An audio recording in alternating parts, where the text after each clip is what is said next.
We're gathered here at this moment to dedicate this tree. The tree is symbolic of life eternal. The tree is symbolic of the ever-readiness of life. The tree is symbolic of being maturing to become more mature as it grows beyond its days. A tree is a reminder of the yesterday, and the tree is a reminder of the present. And it is also an indicative symbol of what is yet to become. And we see this family assembled here, and this tree is indicative of a life that has gone, but yet the life that has left us is still within us, because he left a portion of himself as all of those who precede us in death. And death is not what we think it is. Death is not just a movement into a dimension that cannot be determined, but death is the ingredient of eternity that is housed in us, that departs and go beyond us and leave this earthly frame behind. So what I'm saying is, he who is beyond us, I believe, if you believe this, you ought to just raise your hand. I believe they are watching right now. Yes. And I believe they see this assembly. And I believe they know this tree has been planted in their name. And then when we think about it, one of these days, somebody will be standing in my place, in this place, to memorialize what has been part of me, what has been part of you. So young people, listen good. Trust in the Lord with all thine heart, and lean not to thine own understanding. In all thy ways acknowledge him, and I declare he will direct your path. So my brothers and sisters, repeat after me an old familiar song, an old familiar hymn, not a hymn, but a passage of scripture. One, this is in the memory of Uncle Howard. Uncle Howard came to Christ when I preached in Memorial in 1957 at the Methodist Church. And the preacher that preached asked the question, said, how green is your valley? And Uncle Howard joined, received Christ that day.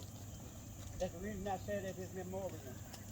Long before he heard about the leaders of Camp Alpha Psi. Long before he learned about the burning sand. He already knew something that they didn't know, or might not have known. But he already knew, because he met Jesus when that pastor asked, how green is your valley? And I think it's fitting and appropriate that all of us, as we dedicate this tree to his honor, to his, what kind of tree is this? It's a maple. Wright Brothers Sugar Maple. A Wright Brothers Sugar Maple. We dedicate this tree to his honor, to his memory, to his life, and to his work, and to the essence of eternity that is engraved therein. So would all of you repeat after me? The Lord is my shepherd.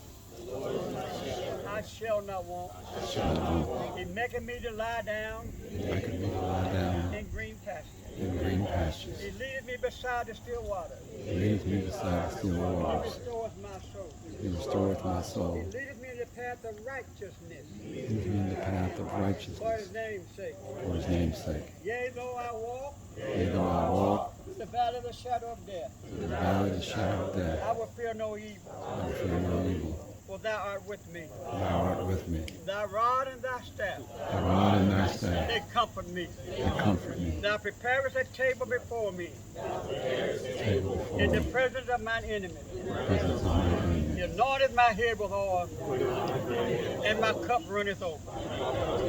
Surely, Surely, goodness and mercy. Surely, goodness goodness and mercy. and mercy Surely somebody, goodness and mercy and mercy shall follow us all the days of our life.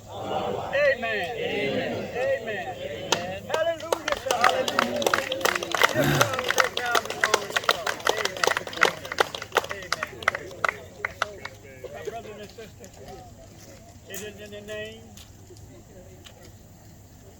Robert Cecil Martin. We dedicate this tree.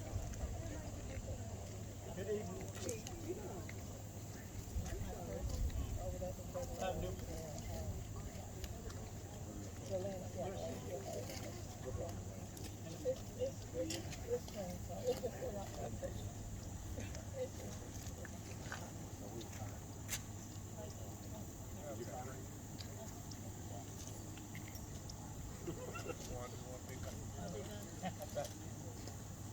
Come on around. Okay.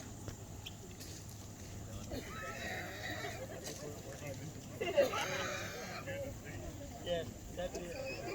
That's it. That's it. Where it wasn't a hill.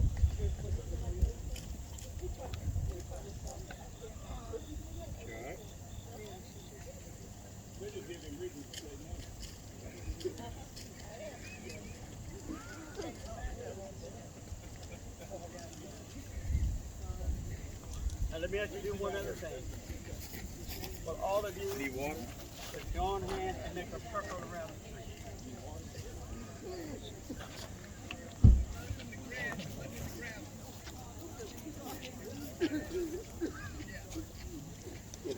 And many of you, would you have moved in just a little closer? They made a circle around the tree. Get close enough to put your hands on somebody.